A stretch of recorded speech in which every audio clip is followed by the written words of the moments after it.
Hello everybody, my name is Toronite and you are looking at a post-run commentary video of the Pokemon TCG speedrunning category of all battles, a brand new category that was introduced into Pokemon TCG speedrunning not too long ago, and we've already gotten the world record down to an impressive 1 hour, 26 minutes and 11 seconds done by yours truly. And we will go through essentially the entirety of the run, what the run entails, what changes are made compared to a regular 80% glitchless run, as it is the most popular category here in the Pokemon TCG speedrunning category. And also for those of you who maybe have never seen the Pokemon TCG game before, whether in a casual or in a speedrunning setting, sort of explained a little bit what the run and what the game is all about. So I currently have my world record run on pause right now. We will just get into it in just a second, and I kind of wanted to do it like in a post-run setting because I wanted to sort of give a proper look into this brand new category that's sort of starting to catch a little bit of fire. It's some of the top runners like Welsh RTA have already done a couple of runs of this new category. Pinecone 606, who you may have seen on GDQ Frost Vitalis earlier this year, has already expressed interest in our Discord of wanting to run this category. Same with 000AJ, one of the best runners of this game to have ever graced a Game Boy Color. And overall, this has been kind of give brand new life, a new completionist type of category of all battles. But before we get into the all battles, what exactly is Pokemon TCG? So Pokemon TCG came out in, as you see on the screen right there, in 1998. It was based off the first 3 sets of the Pokemon trading card game, over 200 cards from the real life card game that were put into this game, and it basically plays almost exactly as a normal Pokemon TCG game would be played in 1998. So how do you actually play Pokemon TCG? Well, Pokemon TCG is kind of essentially a card game version of the Pokemon game that we all know and love. You have Pokemon, you set them out to battle, and whoever comes out on top is the victor. So the way to win games in Pokemon, or duels as we'll kind of refer to them throughout the entirety of this video, duels are essentially basically one of 3 ways. The most common one is to basically collect all the prize cards that every duelist is going to have at the start of every single duel.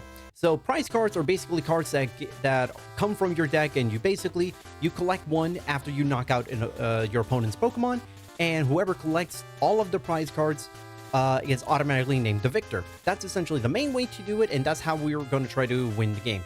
Another way is to actually knock out all of your opponent's Pokemon before you actually collect all of your prize cards. So basically, they have less Pokemon than prize cards there are available to collect in the duel, and you're gonna see most runs, a lot of the battles in this run actually come from that type of result, where we beat them before we can collect all of the prize cards. It's actually the preferable way to do it. It's faster. We spend less turns knocking out Pokemon. And one other thing you'll also see in this card game is the fact that type matchups operate a little bit differently. Types are consolidated in the Pokemon TCG. In 1998, we only had 7. It was Grass, Fire, Water, Lightning, which is for some reason was named Lightning, even though Electric would have been perfectly fine. Fighting, Psychic, and Colorless. Colorless is essentially normal / flying types, and you'll see a lot of these Pokemon that are for example, a Bug type would fall under Grass type, or a Ghost type would fall under Psychic types, and you're kind of gonna see a little bit of a pattern. And for that, type matchups operate a little bit differently. Whereas instead of usually going for a type advantage, you're actually kind of trying to operate by playing to this specific Pokemon's matchup type weakness. So for example, Rhyhorn is weak to Grass, and he's a fighting type, whereas another fighting type in the card game, Hitmonchan, is Psychic. So that's kind of something that we'll try to exploit as the fight goes on. Main story of the game is essentially we go through, it's kind of like a typical Pokemon story. There's 8 gyms. In this game, they're called clubs. We get their badges. In this case, they're called medals. We have a rival, and there's an Elite Four. They're called the Grandmasters. We beat them, and we become the champion. Pretty simple, pretty self-explanatory. One other thing before we actually get into the run proper, and I kind of did this little prologue, kind of explaining a little bit about the game itself before we actually get into the run proper, because this is a very, very high action, very fast-paced type of speed game. So some of these things I want to kind of explain before we actually get into the run proper. We'll touch upon a lot of those throughout the run. But one other thing is that much as you would see in a lot of speed games is something called frame rule, which is essentially every time, every game is operated by frames. You know them by like frames per second, FPS. In this game, frames kind of dictate everything from what coin flips are going to be resulted as, what type of booster packs you're going to get, and what type of opponent, or what kind of Pokemon your opponent will draw. So frames kind of dictate everything in this game, and so we'll kind of touch about that throughout the run. But one thing I wanted to mention is because the very first thing we do in this run, literally the very first thing we do is do RNG manipulation with the knowledge of the frames that I just mentioned. Because at the start of the run, we have a free booster pack. It gives us 10 cards, and it's a Coliseum booster pack, which has most of the game's best cards you could possibly want in a speed run. Normally we would go for something like a Hitmonchan, but in this case, in the case of all battles, I wanted to try to aim for something that is maybe has a little bit more utility, like the trio or computer search. So the way it works is that basically we do a soft reset of the game, and then we wait roughly 21.63 seconds in order to get a specific frame, which will either get us a computer search or a trio. So that is what we are going to do, and that is where we are actually going to begin with this run.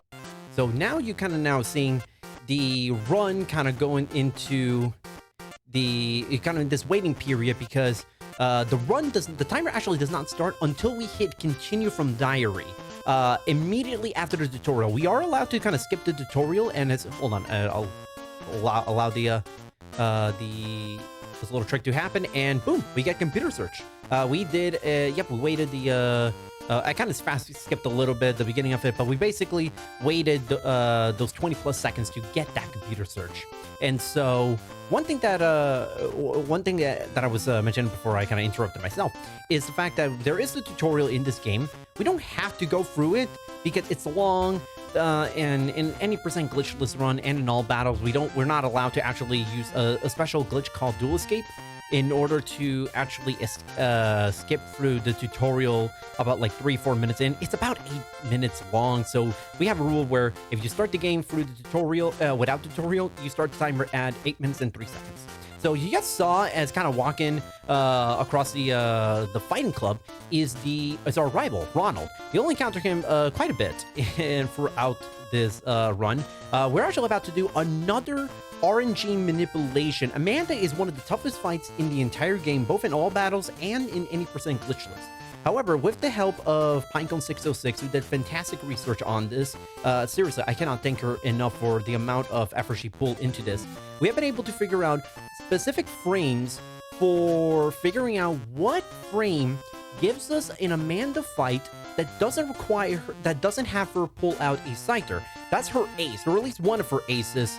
Yeah, strange. We have an ace. A Water Club trainer's ace is Scyther of all things. But we basically want to try to aim for either a Jigglypuff or a Poliwag only, no Scyther. We get the Jigglypuff, and as you're kind of seeing real quickly, we actually get that win on first turn because we hit that frame, and it's a huge, and I mean huge, load off a runner's back if they can get Amanda out early and in quick fashion. So what you kind of saw, or especially on with the minion, was a little bit too fast. But basically, you saw Hitmonchan versus Jigglypuff. Hitmonchan had two attacks, Jab and Spell Punch.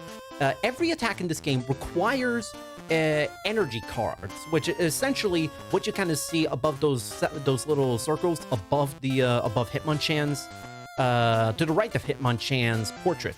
And basically, we use these energy cards to fulfill the energy requirement costs in order to actually pull off the attack. And the way these attacks work, and going back to the type matchups, is the fact that type matchups operate a little bit differently. You aim for the specific type of Pokemon's weakness. You're not targeting the type, you're targeting the Pokemon's weakness. So as I mentioned, like for example, like Rhyhorn's a fighting type in this game, but he's weak to grass. Hitmonchan is another fighting type, but he's weak to psychic. So that's kind of what it was going for. If you hit a Pokemon with weakness, it actually does twice as much damage. So Jigglypuff had 50 HP, Jab does 20, and the weakness makes it go 40. And you may be asking yourself, well, hold on, you just said Jigglypuff has 50 HP. Why did it knock Jigglypuff out? So basically, we use a trainer card that you just saw. It's a little red pill that you kind of saw right now at the bottom right corner. Is essentially called Plus Power. Plus Power is one of the best cards in the game because it gives you an extra 10 damage to your next attack on the turn that you play the trainer card. Trainer cards is essentially what I like to say, like akin to spell cards in Yu-Gi-Oh! We use trainer cards to basically get out specific cards, to power up our Pokemon, defend our Pokemon, heal them, shuffle the being able to shuffle the deck, search out a specific card, even debilitate the opponent by removing energy cards or making them shuffle their hand back into the deck and have to start fresh and new. So basically, that's kind of why Plus Power is so good. And Hitmonchan is basically going to be our ace for this first segment of the first, like, maybe 20... I say about 20 minutes or so into this fight. Because Hitmonchan is extremely powerful. Back in the day in 1998, Hitmonchan was this very powerful Pokemon because it was a Pokemon that had 70 HP, Jab does 20, and Special Punch does 40, which... when you're targeting weaknesses for these colorless Pokemon, you've been seeing, Jigglypuff, Ditto, Rattata, we're taking them out in one fell swoop. So Hitmonchan is pretty powerful, and thankfully, a lot of these trainers that we've kind of routed into early on have a lot of these Pokemon that are either, they can either be taken out in just 2 turns with, a couple of jabs or a special punch, or they're colorless with a chance to knock them out in one hit due to the weakness policy, or having something with augmenting our Pokemon's power with Plus Power. So now comes another really tough fight into this. I've been kind of glossing over the last few fights. Sarah is Amanda's sister. Very weak, a very easy fight because she only requires 2 prize cards in order to win. So it's almost a gimme. Jessica is a fight that's pretty easy. Excuse me. That's pretty easy when it comes to the type matchups, because she has Rattata, which can be taken on one hit. Mankey is pretty frail. You just gotta not try to avoid. You just gotta avoid her Doduo. Heather is also pretty easy. She's got Porygon, she's got Ditto, color in Eevee, but more colorless type Pokemon. Michael over here has elements of the old school Haymaker deck, which you have basically the whole strategy is using very powerful Pokemon such as Hitmonchan and Electabuzz, but thankfully we were able to actually win this fight very easily because Michael was not able to draw the more Pokemon. All he had was that one Hitmonchan. So you kind of notice a bit of a pattern with Sarah, Jessica, Heather, and Michael. After you beat them, you get Coliseum packs. As I alluded to earlier, Coliseum packs are the best cards in the best booster packs for a speedrun in this entire game because they give out the best cards, most of the best cards you would want in a speed game. As I mentioned, Hitmonchan, Dugtrio, Computer Search, but it also includes Pokemon such as Electabuzz and Scyther, and more Plus Power. So those are very, very good. But there's also other cards such as other booster packs, I should say. There's Laboratory, Evolution, and Mystery. Mystery is also a pretty good one because it gives us the legendary Pokemon Articuno, which actually could be really, really good in this game, depending on how your water types are kind of looking like. One other thing that, by the way, This is another instance of, tight matchups kind of working into our favor. We have first of all, really cool little detail, surfing Pikachu. It's also one of those like unique Pokemon that you would get in this game. Jennifer is basically an all Pikachu deck. She has a flying Pikachu that we want to try to avoid, and we did actually encounter on our first go around with Jennifer. That's another thing that makes the speed game really cool, is the fact that everything just is so high paced, so fast, and the fact that if you encounter a bad fight, like say for example Jennifer, our first go around, we encountered a flying Pikachu. It resists fighting, which means that all fighting damage done to it is only going to do, as you saw, the Electabuzz, another great card from the Coliseum booster pack, which means the only attack that would have been able to do damage would have been Special Punch, but it only would have done 10 damage because hitting for resistance is basically subtracts 30 from any damage you do onto it. So this is going to take forever to be able to pull something like that against a flying Pikachu, so we just reset. And that's the really nice thing about this game, is that resetting basically wastes almost no time. So we can just, if we see a bad fight that we don't like, we can just like reset and there be no issue whatsoever. But the problem is, obviously, if you reset, you also run the risk of either getting a fight just as bad, or basically a fight that's even worse. So there's always, it's kind of a bit of like a speed chess type of deal. You always got to be thinking like 3 steps ahead of your opponent, and what you do, what you might do, what your opponent might do. What are the odds that you think this might be a bad fight? So this is that's kind of one of the cool things, and we'll touch upon that throughout the run. But first, this is our first boss of the fight, Isaac. Boss AI actually has very unique property. First of all, it has a sick killer boss music that is like one of the best tracks in this entire game. This entire soundtrack that you've been listening kind of like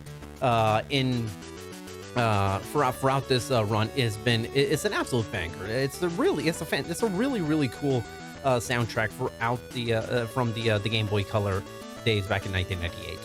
But basically, going back to Boss AI. Boss AI actually operates a little bit differently. First of all, they are the only fights in this game that are always going to be 6 prizes long. We kind of saw an unfavorable matchup, as I mentioned. We didn't like where the fight was going, so we just basically reset the fight, and we are basically starting the fight anew. It lost us a little bit of time, but we'll try to aim for try to see if we can get something better. But Boss AI, the thing with Boss AI in this game is that you will never encounter a boss fight that has just one basic Pokemon. Basic Pokemon, or Pokemon that you can immediately play on the field. So they're essentially the Pokemon that cannot evolve, or the Pokemon that has evolutions, but they're at their most basic stage. Like for example, something like Eevee. Eevee is a basic Pokemon because it's on the first stage, and it can evolve to Jolteon. That's a stage 1. Or for example, like a Charmander. Charmander is basic. Charmeleon is stage 1, and Charizard is stage 2. So Boss AI will always make it so that they will always have at least 2 basic Pokemon. And so you will never encounter a scenario where you go one-on-one and that's it. That's all they have, just one basic Pokemon in their starting hand. Another thing is that the coin flips that basically occur at certain interval when attacks happen, when there's like a status check, or like when you're trying to get a secondary effect.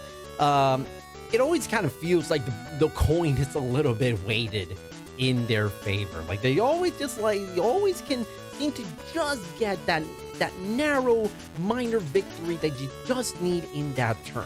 But what makes but that's kind of the fun and the challenge, is figuring out, okay, is this a good fight or is this a bad fight? Do I have to reset, or can I just kind of risk it and see if I can pull out ahead with a really good time? So one other thing that we just did. So you just kind of notice we use Pokeball, and it allows us to flip a coin and if it lands heads, we used we were able to get a Pokemon on our deck, whether basic or evolution. However, we did something a little bit unique. We saw that coin flip was going to land tails, and we actually reset it. the reason why we reset is because every coin, back to what I was saying with the global frame rules, that determines everything. Essentially, for lack, to kind of make it a little bit basic, in a basic explanation, every coin flip in this game is random up until the point that we know where the coin flip result is going to land on. The frames are actually frozen during fights, and the only time they are unfrozen and move one step ahead is whenever the deck is shuffled, someone plays a card that would necessitate a coin flip or some type of added effect. So the cool thing about what we just did is because that coin flip landed tails, Electabuzz has a move that can paralyze us and basically has the potential to stun lock us if it keeps landing heads. So what we did is we basically used our knowledge of, okay, the next coin flip that just occurred is going to be tails. So we just reset it, and resetting makes it so that when we actually resetting basically reverts to the point just before the coin flip was thrown. So what we did was the next coin flip is going to be tails. We don't do the coin flip, we just skip our turn, and we make Electabuzz or opponents Electabuzz be the one to throw the coin flip, and it lands tails, meaning we don't get paralyzed, and our opponent basically has to deal with the consequences of not being able to turn back time, just like the rest of us. So that's kind of basically the long and short of the of coin flips and how we are able to sort of manipulate that. Because whenever a coin flip lands, as I mentioned, the frames do get frozen. However, when a coin is being flipped, it actually unfreezes for the next single frame, and that essentially, for lack of a better word, for our understanding, for our human brain mental capacity, whatever you want to call it, it makes the coin flip random again.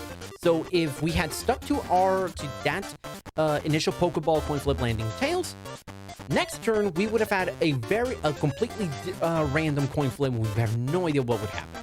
All right, so now that we kind of get that out of the way, now it's time for the new part of the all battles category. Every single fight that we have done up to this point is a required fight in the Pokemon TCG 80% glitchless run, and almost every single run in the game's speedrunning categories. Because a lot of these club masters, gym leaders in this game, so to speak, a lot of them have flags that you need to initiate, that you need to hit in order to challenge them. For the Water Club, for the Fighting Club, and for the Lightning Club, for starters, and for the Grass Club, we actually have to beat all of their club trainers before we can initiate a fight against the club master. All battles now basically takes all those fights and adds in every single individual unique deck that we have to fight in this game. Now, again, I specify the keyword being deck, not opponent, deck, because as you'll see throughout this run, there are actually some characters you can duel who actually have multiple decks, and all battles means you have to fight every single possible unique deck in the fight. So, for instance, Ronald, every time you encounter Ronald in a new environment, you actually are going to be fighting a completely different deck from any other version that Ronald will have. So we're going to be fighting Ronald 4 times in this speedrun. Every single fight is completely different. Now, Matthew, this kind of stretch of Matthew, Andrew, and Ryan, all those fights are actually optional in an 80% glitchless run, and we don't actually use them because there's no point to actually fighting them. But in the all battles, we actually have to use, we actually have to beat them. So, for example, now in this instance, this is kind of a very unique thing, because some of these club trainers that we actually have to fight now, they belong to a club, but some of their decks don't actually reflect what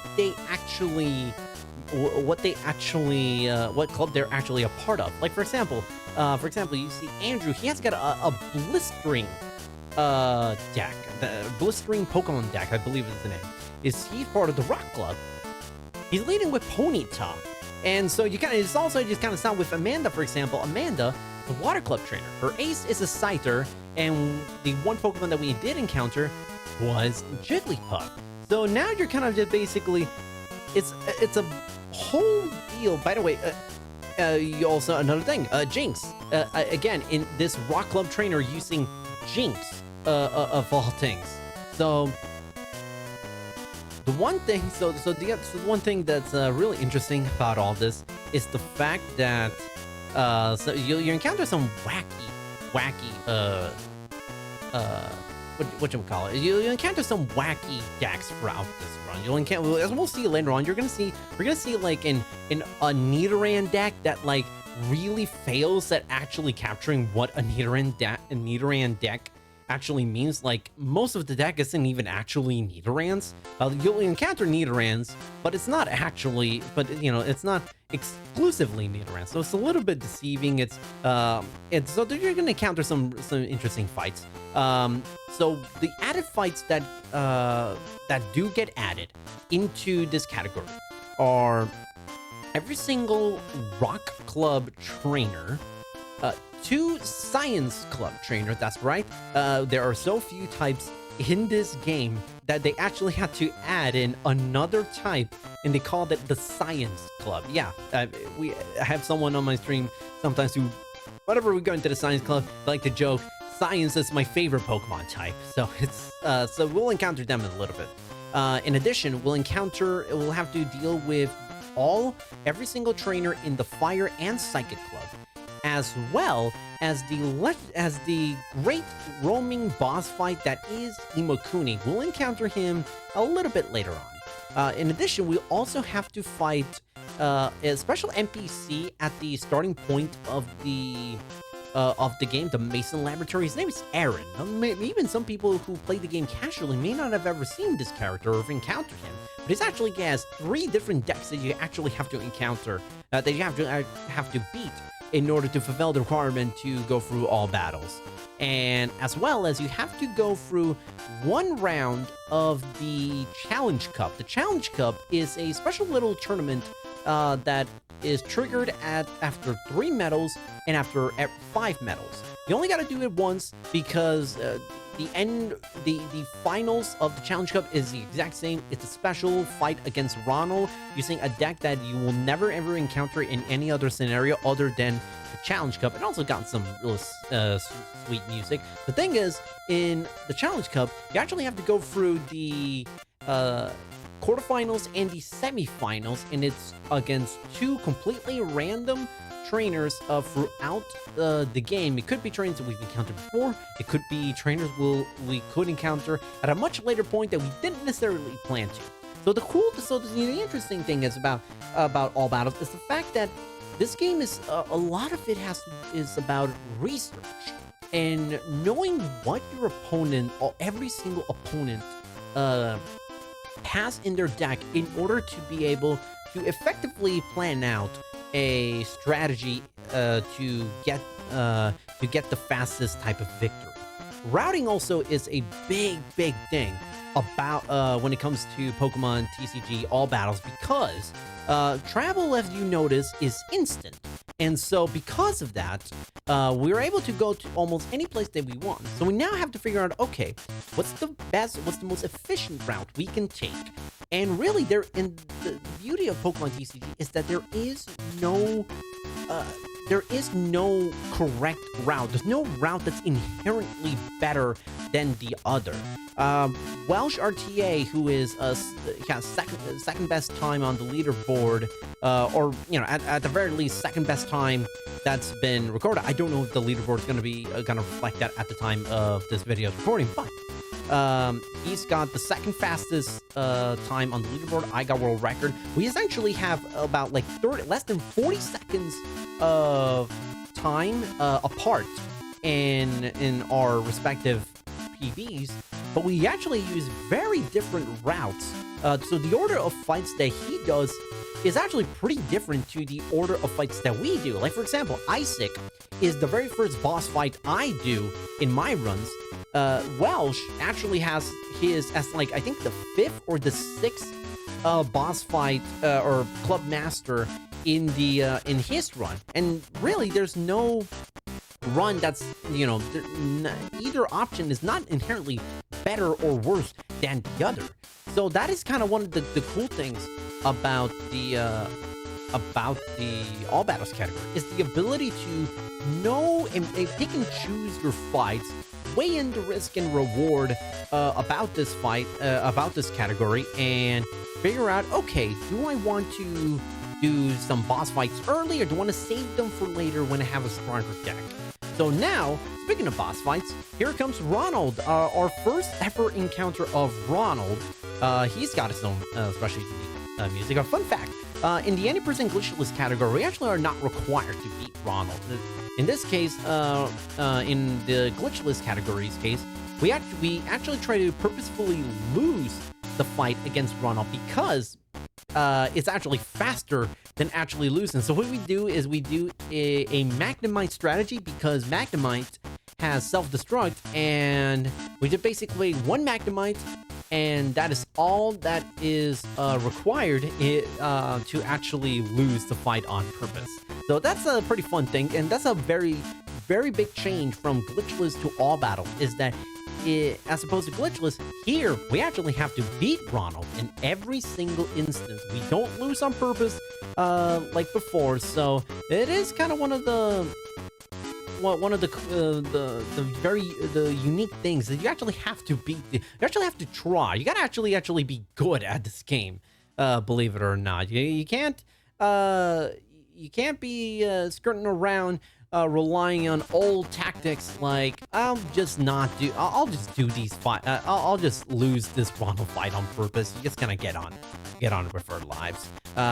Ronald, he also operates very similarly in terms of boss AI. The problem here is Ronald is not very good at actually playing the game, believe it or not.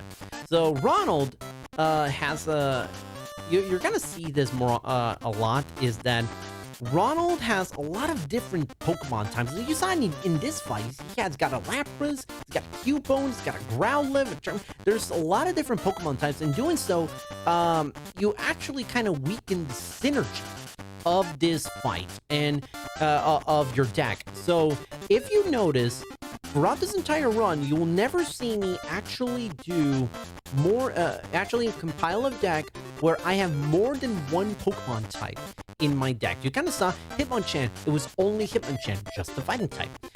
We went from the Matthew through Ronald fights, we only did Nidoran, just grass types. And now we're going through a section where we're just only going to do Electabuzz, just lightning, because it makes the deck more consistent. It really makes it so that we try to make the deck as efficient as possible. And we're actually now in the science club. So funny story. So funny thing, like, you know, our first science club is actually just a guy who loves birds, and his name is Joseph. No relation to Joseph Joestar or anybody of the Joestar family, by the way.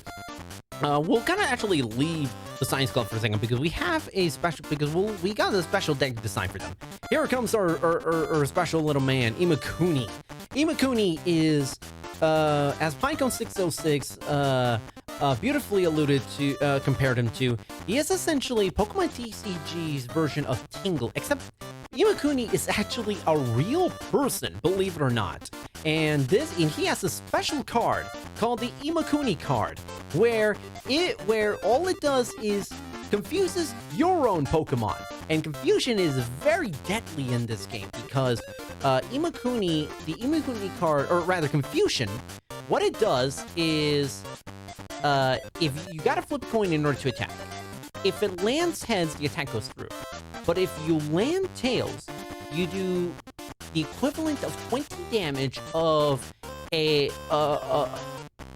attack that does 20 damage of the same type that you are. So Slowpoke is psychic type. If that coin flip would have landed tails, you would actually hit itself as if it was being hit with a psychic type move that does 20 damage. And here's the fun part. Slowpoke is actually weak to Psychic, so it actually would have knocked itself out. Imakuni has the special property of being the only fight in this entire game to potentially win you the fight before you have your very first turn. We call this kind of a ZTK, or I call it a ZTK, a zero turn kill.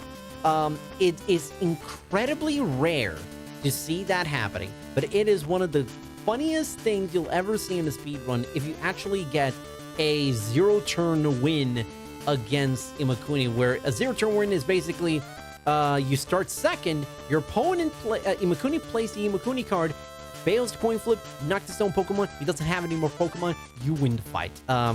So fun boss fight.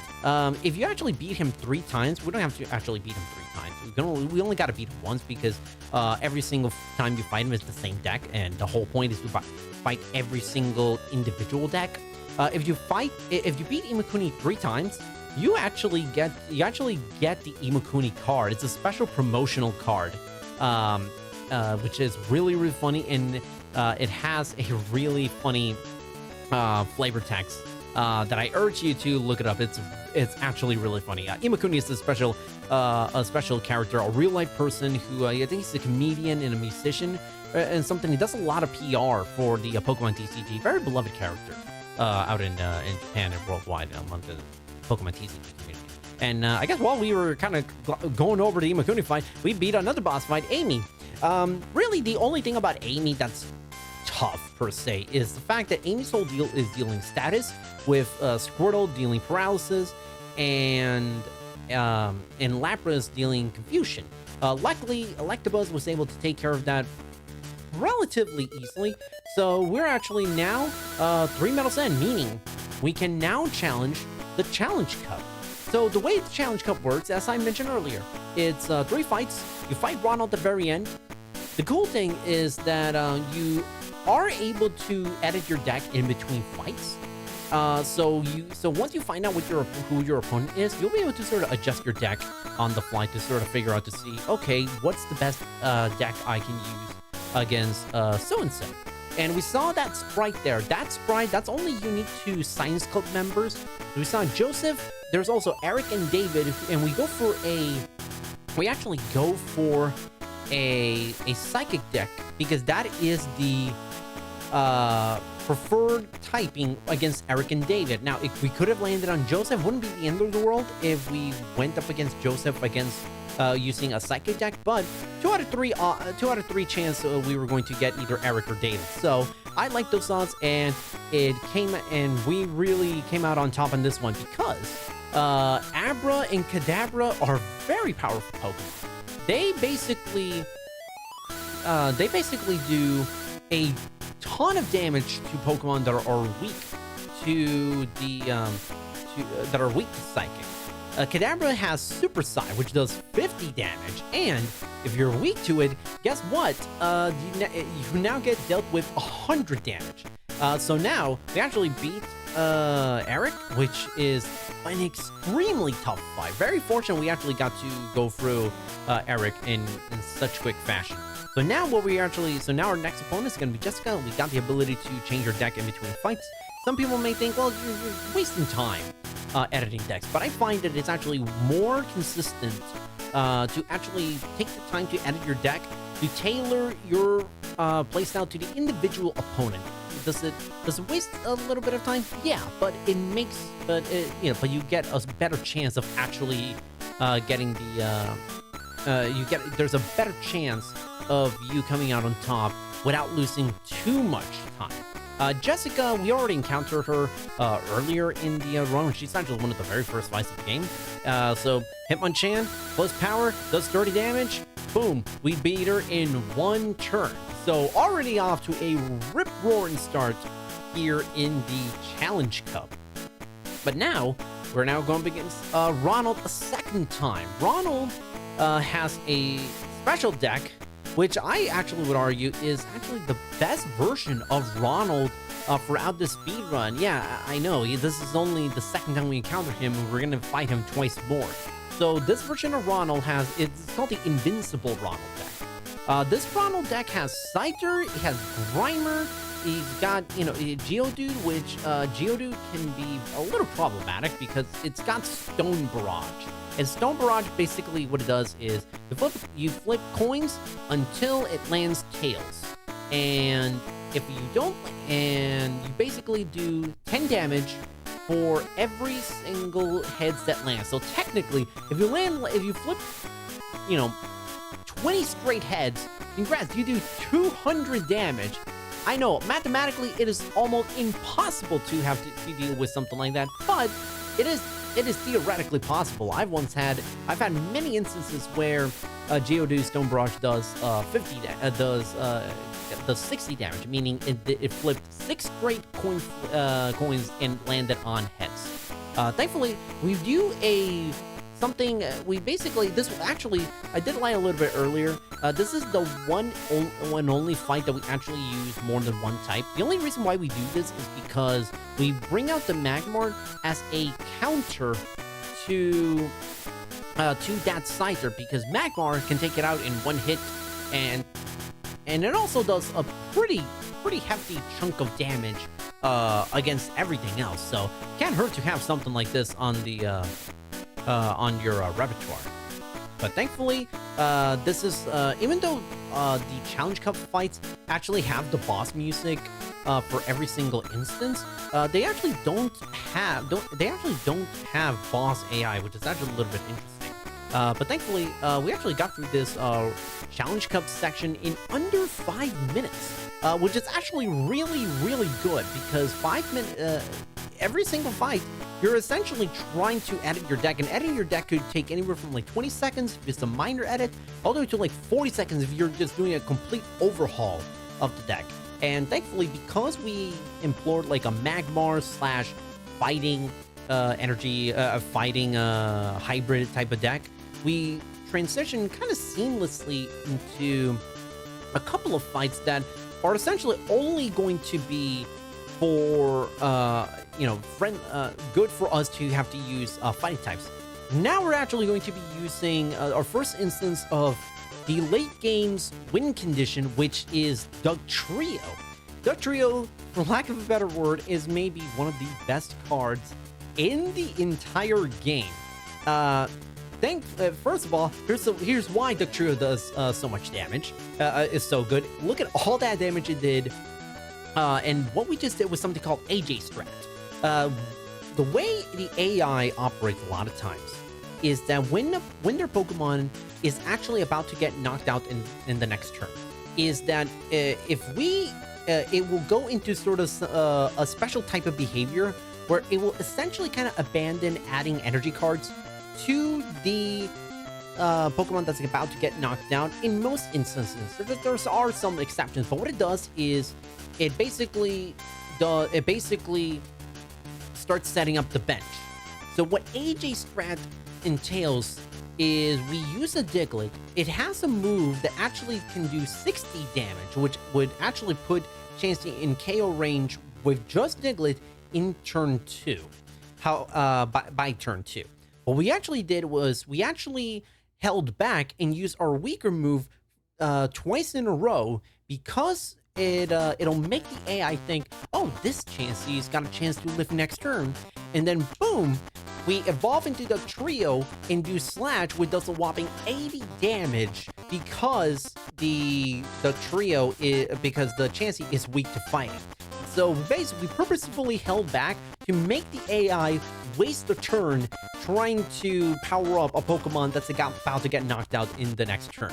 There are other examples of AJ Strat being used in this manner, but the most famous example is essentially the use of Diglett and making it use weak moves on Chansey, then moving on to the trio into to go in for the kill, because since we did that, it means that Ken, the Fire Club leader, was essentially playing catch up, because now his bench did not get powered up and was not adequately prepared for the onslaught that is Doug Trio.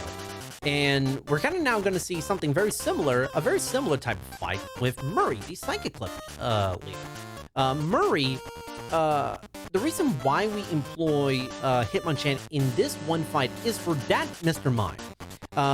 And this will be another example of what I was just talking about with the with the use of that self-preservation deal that AI goes when their lead Pokemon's about to get knocked out. Mr. Mime has a special ability that makes it so all damage done to it that does 30 damage or more automatically turn to 0. Thankfully for us, Hitmonchan only has a move that does 20 damage, meaning with just 2 attacks, it can take out the Mr. Mime. And we basically use this knowledge to bring out the Hitmonchan. It's weak to Psychic, so the type matchups actually favor the AI, but we bring out Hitmonchan to bait out the Mr. Mime in order to knock it out real quickly. But the problem is, if we go with Duck Trio actually can't do any damage to Mr. Mime. Duck Trio's 2 attacks does 40 and 70 damage, and thanks to Mr. Mime's special ability, Invisible Wall, both of those attacks are actually going to do 0. So that is kind of the cool thing there is with the boss, using Hitmonchan in this circumstance. We actually use the type matchups, the type disadvantage to our advantage, for lack of a better phrasing.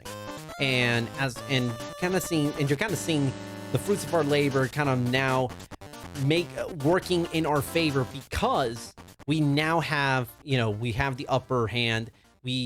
Because the AI kind of basically forgot to play the game smartly, instead of setting up the Mr. Mime in the bench, it's basically now trying to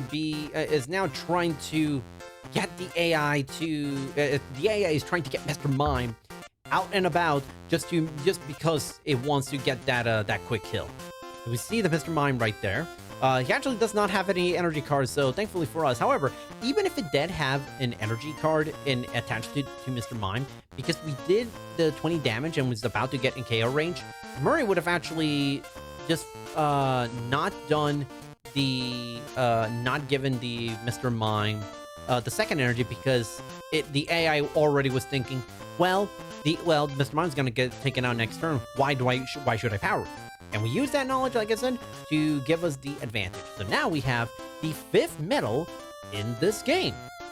So now we actually have triggered the 3rd Ronald fight. That's right, we're 48 minutes into this run. It feels like this has been blazing through. And this 3rd Ronald fight, it's kind of a weird one. It uses Pokemon such as Tauros, but it uses other Pokemon like Jinx. Again, a lot of different Pokemon types, not much synergy right there, and believe me, the lack of synergy will be in full display by the time that we encounter Ronald for the final time. But thankfully, Diglett and Duck Trio, very powerful duo that for sure will not fail us throughout this little stretch that we are using fighting types on. So yeah, while we're kind of going through this Ronald fight, I mean, look, we've fought Ronald twice at this point. You kind of know where his head's at. He likes using what he deems are strong Pokemon at the risk of not having any synergy in his deck.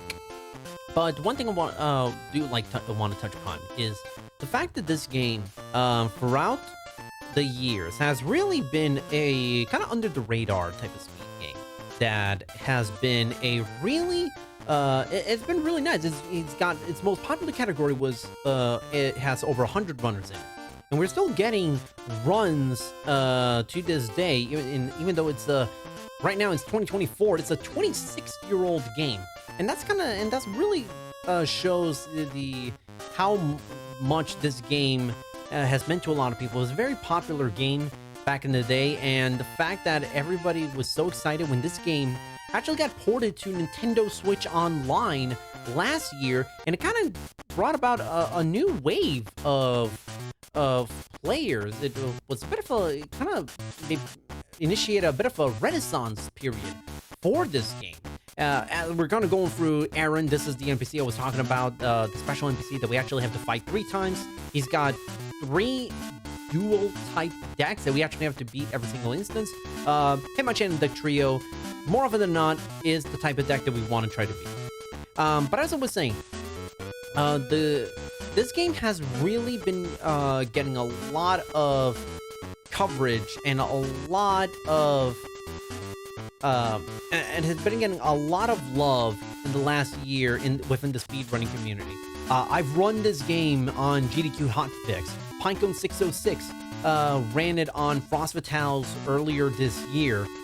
We've seen this in multiple marathons. I ran this game at Midwest Speed Fest, and it was one of the it was for a charity. And as far as donations are concerned, I believe this game, my run, was one of the, not to toot my own horn, but I believe this game was one of the games that had the highest amount of money poured in during the course of his respective run. And it wasn't even a very long run. It was only an hour long, roughly.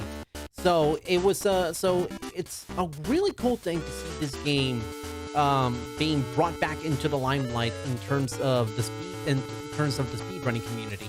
And I'm just really happy that this game has withstood the test of time, as we're really going through these Aaron fights real quickly. Aaron, the special property about Aaron fights is that the boost pack that he gives you, they're Coliseum packs, but they're special Coliseum packs in which all those packs contain is just energy cards. So really, those energy cards, I mean, they're nice, but at this point we have so many energy cards. It's really kind of hard. It's really kind of getting to a point where we actually have to not put in energy cards in order to actually make sure we have a good balance of Pokemon trainer cards and energy cards. So so we are going through like a lot. We went through the majority of the unique fights. Once we get done with Aaron, there's still a couple of fights that are some special fights that we're gonna see in a little bit. But thankfully, this run has actually been going really well. You kind of noticed a while back that we were actually a couple of minutes behind the PB, behind my PB at the time, which was 1 hour, 30 minutes, and 18 seconds. But we've been able to bounce back beautifully with a lot of really quick fights, a lot of 1 and 2 and 3 turn victories. So that has been a very blessed run to have. But the thing is, like, a lot of those wins didn't come on the very first try. We had to reset the game in order to make sure we got the RNG in our favor in order to get the quick victory. And the all battles category, bit of a minor history. I've always wanted this game to experience to have another completionist type of speedrunning category. The only completionist category we have is the all cards category, which, as the name implies, we get every single card in the game. And that can be pretty tedious. So I figure, what about another type of completionist game category we can try to do? And I thought, why not fight every single unique trainer in the game? And the idea seems to be one that a lot of people were really excited about. If you go on our TCG Discord, it's actually been a category that some runners really intrigued by the prospect of, and it really does make me feel happy that I was able to be a small part of this of the creation of a brand new category. So my first one was actually over 1 hour and 40 minutes.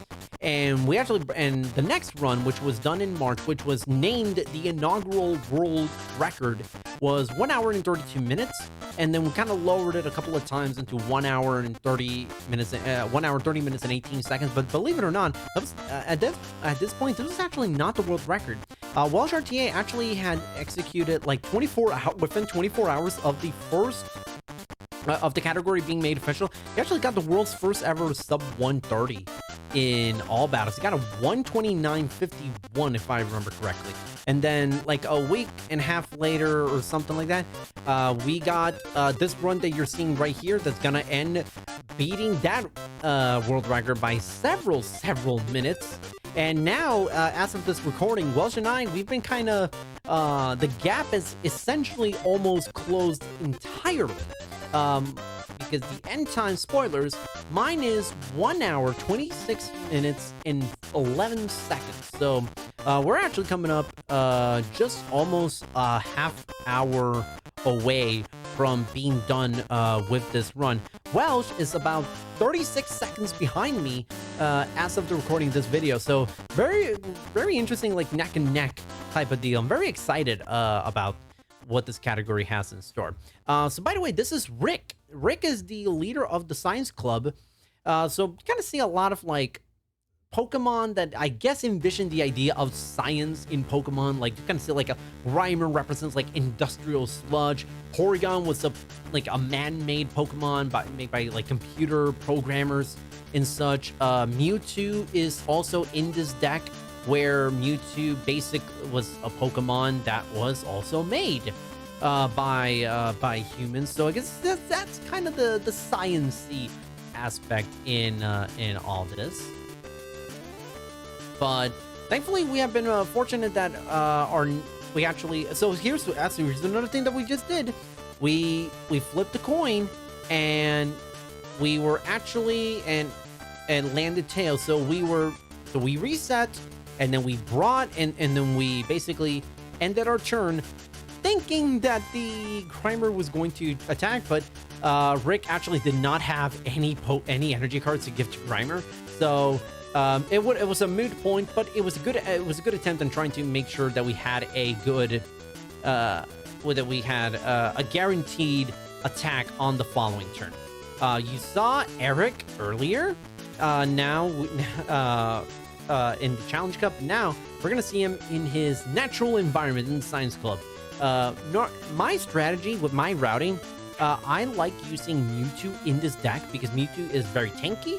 And if you play your cards right, you will be able to get Mewtwo to attack on turn 2 if you get like Oak, a Professor Oak or Computer Search out, because the way this game, because the way this version of Mewtwo works is it has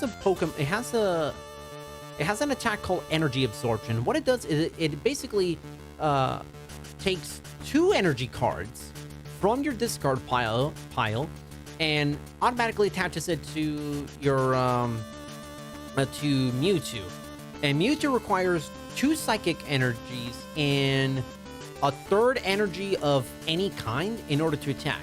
So normally that would take about 3 turns to do, but energy absorption gives us the possibility of being able to beat it in just to attack in just 2 turns. So Eric, his poison deck, really not a big deal, so we were very fortunate we didn't have to deal with that. David, this is the trainer I alluded to earlier that has the quote-unquote Nidoran deck. What did he lead with? Grimer. What did he just put on his bench? Pinsir. Yeah, real great effort in terms of getting the and really hammering home that Nidoran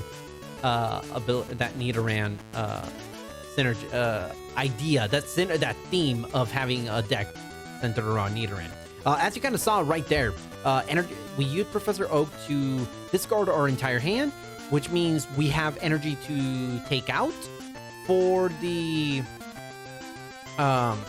to add on to Mewtwo, and we're able to attack on turn 2. So now, funny, we talked so much about the theme of David's deck being all Nidorans, and we didn't even see one Nidoran. He has both male and female variants. We didn't even see a single one. So that's kind of a real funny little detail, a little quirk about David's deck, is that he's a dirty little liar. So now, by the way, you saw David's pack. He gave us an Articuno, which will actually be our win condition for the first 4 of the final 8 fights in the game. We'll kind of get into that when we actually get there, but Basically, Articuno was actually not the intended Pokemon that I wanted to use for those fights. But we'll cross that bridge when we get there. We got Mitch to worry about. So, the deal with Mitch is that he's got all fighting type Pokemon, but his Pokemon are very, very tough and they are very powerful. So we basically try to use that mysterious fossil on turn 1 to basically bait out an attack, and we avoid Mewtwo getting damage throughout the fight. For at least in the early portions of the fight while it powers up, we're able to, at the very least, get Mewtwo in prime fighting position in order to be able to take out Mitch, because once Mewtwo kind of gets going, it's off to the races. We beat Mitch in 90 seconds. That's an incredible time to beat Mitch, and Mitch can be very problematic. But the one good thing about the route that I have for this run is that normally if you want to go employ the Mewtwo route, you're only going to have one, which is what your prize will be if you talk to an old man at the Psychic Club after you beat Murray. However, the Challenge Cup actually gives us a second Mewtwo, but the way the Challenge Cup works is that, as I mentioned, you can go to the Challenge Cup after you get your 3rd and your 5th medal. However, the prizes are actually different. If you beat the Challenge Cup immediately after you get your 3rd medal, you'll get the Mewtwo that we've been using this whole time. But if you actually beat the Challenge Cup on after the 5th medal, you don't get Mewtwo, you get Mew. And it's actually not a very good Pokemon in the TCG, or at least this version of the TCG for a speedrun. It's not very good at all. So we make it so we basically routed things out to where I would have 2 Mewtwos to deal with the group of Eric, David, and Mitch. And as you see with these splits, it worked to perfection. We gained just a little bit of time. Believe me, being 6 minutes ahead of PB, heading into Eric, David, and Mitch, and actually coming out on top, saving even more time, is actually pretty impressive, believe it or not. But now we're kind of going into another stretch of like more new fights into the game, where we got Robert, who's got a weird kind of little spooky deck. I think he's got a ghost deck, and not really sure.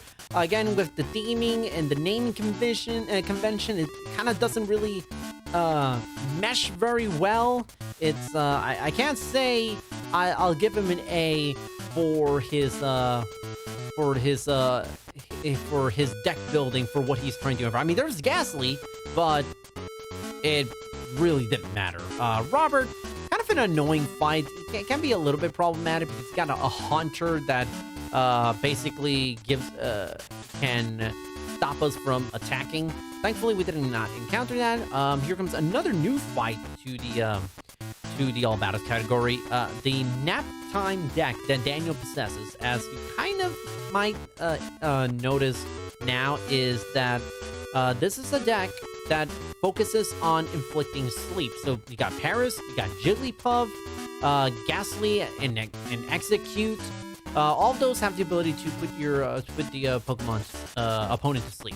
So thankfully, Magmar and Rapidash are pretty good Pokemon to deal with, especially because Execute and Paris, they can be taken out in one hit from a Magmar. So, and Magmar's pretty tanky. The deal with with the Naptime deck is that they inflict a lot of sleep. They don't do a ton of damage. So 50 HP is more than enough to handle Daniel's deck. We're gonna keep it with the fire type deck because we're very, very close to wrapping up I guess to put a sports analogy, to wrapping up the regular season and heading into the playoffs where we're gonna go for the championship. Now we have only a couple of fights left. 2 more with the fire club, with the fire deck. with Kristen and Nikki. This is a deck that basically that Kristen has a lot of grass types, but you also got Licky Tongue for no reason, and bit problematic because it's tanky. Our fire deck is not really something that we want to have to encounter. Normally we would try to reset, but at this point we're having on such a good pace that I didn't want to try to mess up with the mojo of the run, and figure, okay, let's kind of just brute force it. We can take a bit of a time loss. It's not the end of the world if we take a bit of a time loss. And you know, once we got rid of the Licky Tongue, it was kind of, again, it was smooth sailing from there. We did not encounter any more problems from that point onwards. I mean, Bulbasaur is only going to do 20 damage. So, and Ponyta, thanks to either Smash Kick or Flame Tail, it was going to knock out the Bulbasaur in one hit. So, bit of a time loss there. Not the end of the world. We have our second to, actually no, we have our final boss fight before the Pokemon Dome. Not our final fight before the Pokemon Dome, which is where the Grand Masters are located, but it is the final boss fight. Again, we want to try to fulfill every single unique deck condition throughout the entirety of this speed run. So what is left? What we have left are the 3 club trainers of the Fire Club, which are John, Jonathan, and Adam. And this is where we're gonna encounter a bit of a strange, a bit of a unique kind of like split-second decision on deck building, which I think also kind of speaks to how cool this running this game is the ability to like think fast on your feet and to not have to and be able to adjust on the fly and be able to figure out, okay, what's my plan A, what's my plan B, what's my plan C, and just real quick think and figure out what's your exit strategy. So Fire Club trainers, obviously you want to try to go for a water type deck. Normally we would actually aim for a Dugong, but as you'll see in just a second, we only have one Dugong. So one Dugong, I don't feel that confident in using. Dugong is a powerful card. With 3 energy, it can do 50 damage, and it has 80 HP. It's very tanky. But I don't feel confident at all in going through this stretch of fights with one Dugong. So what we did was we adjusted on the fly. We saw, okay, we have 3 Articunos. It's not going to be as fast as Dugong, because Articuno requires 3 turns to set up, whereas, you know, even though Dugong also requires 3 turns to set up, Seal, you know, before it evolves, it's a Seal, and Seal can attack, can do a little bit of damage, a little bit of chip damage. So, at the very least, we have the Articuno, and then another thing with the Articuno is the fact that both of its attacks require coin flips. So it does waste, every time you flip a coin, it does waste, you do lose a couple of seconds. So that is kind of the trade-off to having like a powerful tank. But at the very least, the fact that you have 3 Articunos in your deck, it gives you a little bit of an insurance policy.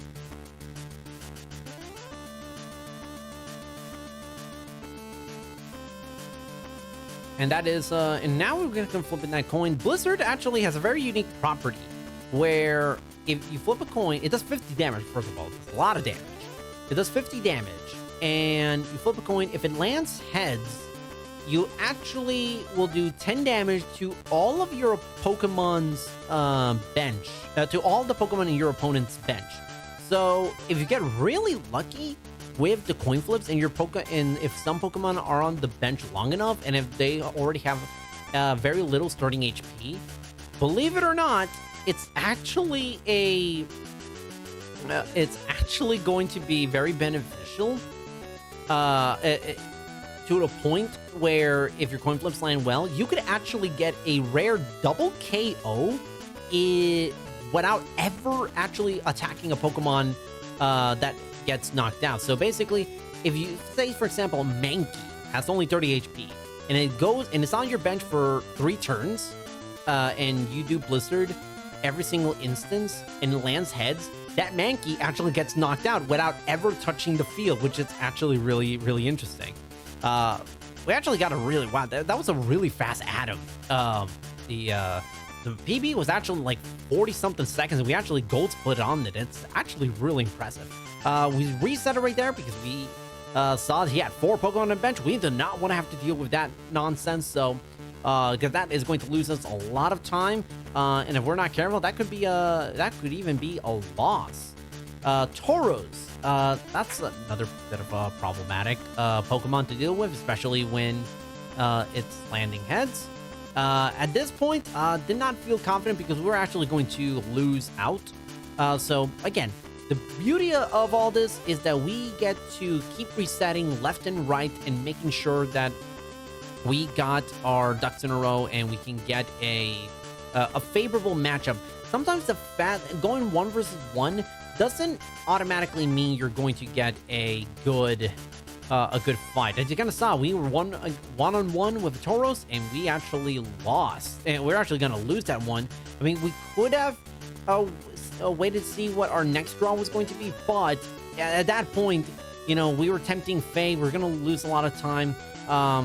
You know, it was more of it kind of goes back into the whole deal of, do I want to risk it, or do I not? Do I want to see if like this low probability of victory fight was actually going to result in a win in my favor, or do I just not fall into the sunk cost fallacy and basically try to salvage what could be a not so great fight already? And this is you know, an example of that. This Jonathan fight can be a little bit tricky. It doesn't help that Articuno does require a lot of turns to set up, and basically the fight, I mean, we don't lose a ton of time, but you know, we had to reset a couple of times. And by the way, we got another Duck Trio. Very nice lucky Duck Trio that we get at the very end of this stretch. So now we're actually going to go up against the Grandmasters. So the Grandmasters, they are the Elite Four of this game. To give a proper Pokemon comparison, Courtney, Steve, Jack, and Rod. Each of these Pokemon have essentially the MacGuffin of this game's story, which is the legendary cards. And your objective is to actually obtain the legendary cards, and you do so by beating all the Grandmasters in Elite Four fashions, one after the other. You lose, you start all over again. So Courtney has a fire deck. Guess what the legendary fire Pokemon in 1998 for her is going to be? It's going to be Moltres. These special cards are actually game exclusive. They've never been printed in real life because they have abilities that really were not meant to be played out in real life, in the real life TCG, up to our current understanding, without having to maybe even rewrite rules. So certain rules. So here's the way. Here's the way legendary Courtney works. Legendary Moltres that Courtney owns works is that when it's played on the field, Courtney gets at random 1 to 4 fire energy, so she will always get a constant resource of energy to be able to power up her Pokemon. We actually did not encounter it, which we're very fortunate. Now here's one other thing. Here's the other thing. By the way, we're making our final adjustment to the deck. We can say goodbye to Articuno, and we can say hello one more time to Duck Trio. Duck Trio, thankfully, we got a 3rd copy of Duck Trio. Thank you to Jonathan after giving us so much help in his fight.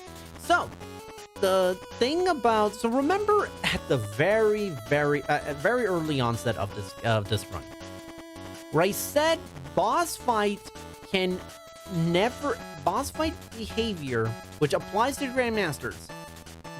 The bosses will always have at least 2 basic Pokemon. What I said was not a lie. However, you may potentially see yourself playing the Grandmasters, and you will encounter an opening turn of 1 versus 1. By the way, that was Legendary Zapdos, one of the most annoying cards in the game. So what Legendary Zapdos does is that when it's played onto the field, it does 30 damage to any Pokemon at random.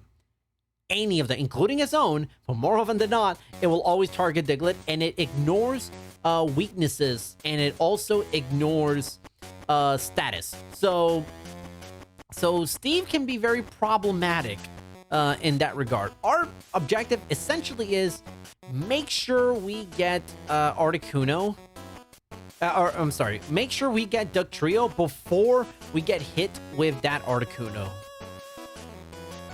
But I'm sorry, I keep mixing my Articuno. We just went through the Articuno deck. Making sure before that Zapdos hits us with that it's a broken ability. So we want to try to see if we can figure out a way out of this potential jam. And we actually do. So this Zapdos is not the legendary Zapdos. This is actually a regular copy of Zapdos that was available in the regular TCG, but he's the only Pokemon that can actually take out Dugtrio in 1 hit, because it's got Thunderbolt, which actually, as you kind of saw, this is the legendary Zapdos. Powerful ability. It backfired because it actually hit its own Pokemon. It hit Voltorb, and Steve was forced to retreat his Voltorb to bring in Zapdos, which really wasn't not gonna do anything, because the AI does not really focus a whole lot on powering up the legendary Pokemon. So basically the trio is really kind of our win condition. These fights are such wild cards in the grand scheme of things. The fact of the matter is, the Grandmasters are very tough for a reason. A lot of it is kind of BS AI that really in real life would not fly, but it is one of those fights that but it is one of those things about the TCG that you're gonna have to deal with. So anyway, what I was saying, so boss AI, they can't have more than 2. They can't have less than 2 basic Pokemon. The legendary cards are actually counted as basic, but they will not play them onto their field because their powers do not activate on turn 1. So, or rather, when it's the lead Pokemon in the opening turn. So you can potentially encounter a scenario where you have a 1 versus 1 where the AI actually has their legendary. By the way, if you encounter Grandmaster 1 versus 1 with nothing on the bench, that means he has their legendary bird in their hand, but they're just not going to play it because they want to activate their powers. So you could potentially be in the scenario where you say, for example, you have Steve 1 versus 1 with a Voltorb. If you play your cards right, you can actually beat Steve on turn 1. It is actually possible. It's really funny. So by the way, this is actually the highlight of the run. Articuno has a special power that you flip a coin when it's played, your opponent is paralyzed. He has Scoop Up. Scoop Up plays, basically retrieves a Pokemon that you have and add it back to your hand. So basically, he uses Scoop Up to play back the Articuno to get the coin flip every single time out on that turn, and he misses the paralysis coin flip every single time. He missed 4 straight coin flips, 4 or 5. So that is, you're talking about probabilities in the single digits of Articuno actually failing the coin flip. This essentially was prophetic. This basically, this turn of events, this one turn, to me, at the time I was doing this run, it was telling me this run's gonna be world record. Because there is no way you will never encounter that scenario where, by the way, he played Articuno again to try and paralyze Duck Trio. He missed another one. That's 5 coin flips from Legendary Articuno that missed. 5 coin flips is like barely above a 3% probability of happening. So we were extremely fortunate, blessed, I would say, that we went through this fight without any problems. Relatively. Jack is the hardest fight in the game because he's got Lapras, he's got Articuno, he's got Chansey, he's got a lot of tanks, and he got a lot of Pokemon that inflict a ton of damage. Overall, we beat Jack in 3 minutes. It was actually not a great time, but for what we were trying to do, we were basically trying our best to not choke it away. And because our previous PB was so bad that we actually had to, that Jack was actually a almost 6-minute fight. A 3-minute fight by comparison is actually like amazing. And here comes Rod. Rod, his legendary Pokemon, you will never encounter him in a speedrun almost, because the way Rod works is his legendary Pokemon is Dragonite. Unlike Moltres, Articuno, and Zapdos, Rod's legendary Pokemon is not a basic. It's a stage 2 evolution, meaning unless you have Pokemon Breeder that automatically evolves Dratini all the way to Dragonair, you have to painstakingly evolve Dratini, which is an extremely weak Pokemon, into Dragonair, and then have the Dragonite to evolve Dragonair into Dragonite. You will almost never see this ever. The good thing here is that Dragonite is kind of pathetic in my opinion. His special ability is it just heals a little bit of HP from its Pokemon for his team, and that's about it. It really it's not a big deal in my opinion. So Rod, for outside of the Dragonair, which is actually pretty deadly because it's got 80 HP, it can do a ton of damage. And the Lapras, is also tanky and can confuse us. But outside of that, Rod's kind of a joke. He is the easiest out of the Elite Four. He's supposed to be this game's version of Lance, and he kind of fails spectacularly at being the menacing final obstacle before our true challenge. Ronald, the legendary Ronald deck. Now, here's the thing. Ronald has every single legendary Pokemon or of the legendary cards in his deck. He's got Zapdos, he's got Moltres, you saw it right there. He's got Articuno, he's got Dragonite. I want you to pay attention to one thing. Remember back when I said Ronald has no synergy, doesn't know how to build a deck? This is in full display. Outside of the double colorless energy that he plays, notice that Ronald, even though he has Articuno and Zapdos, water and lightning type Pokemon, and he's also got Jolteon and Vaporeon, you will never, and I mean never, encounter a scenario where you'll never see Ronald play water and lightning energy so he can get those Pokemon to attack, because he doesn't have any. All he has are fire energy, which means if you can avoid trouble from Articuno and Zapdos' power being played on you, if you can avoid that, you're actually golden, because all they do is damage sponge. All they are damage sponges. So this is so if you can kind of avoid that pitfall, if you can avoid getting knocked out by Dragonair, it's almost smooth sailing from here. But Ronald has a habit. By the way, he plays Zapdos, knocks out his not knocks out, but he hurts its own Pokemon. And guess what? Zapdos will never do anything else in this game. Now, question of the day. Ronald actually has 2 copies of the, by the way, yeah, Zapdos right there. You'll never see a single energy attached to it, so not even an issue. Question of the day. Ronald has 2 copies of all the legendary cards, whereas by beating this challenge, we only get 1 copy. Where does Ronald get the 2nd copy? I am actually very curious about that. If anybody has an answer to that question, I would very much like to know. Anyway, this is the final turn. We are actually just about ready to come up, and we actually did it. I'm putting in the description of this video the actual run where I had my where I was talking basically the highlight of the run I just did.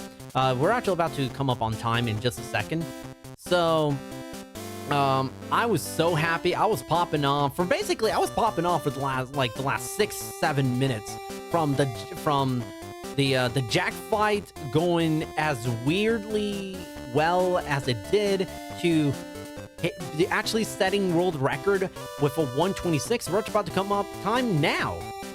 So that was Pokemon TCG.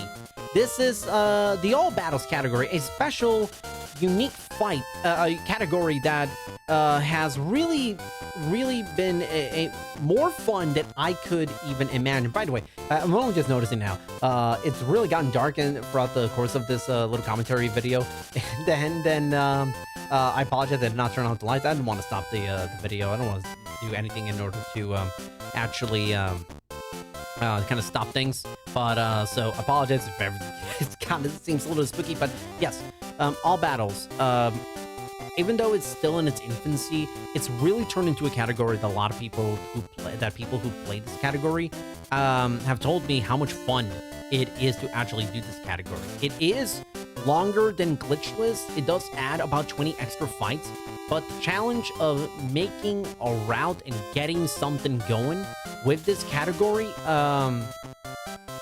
getting a good run in this category and just trying it out has actually ended up being more fun than even I could have predicted when I was first tinkering with this method. And I'm glad that a lot of people who have tried this run have also enjoyed it. And that's really the biggest thing about this game. It's not about world records. It's not about leaderboards. It's not about yada, yada, yada.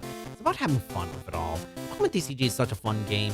There's so many elements of this game we still haven't even touched because there's so many cool things about this game. The fact that, there's a lot of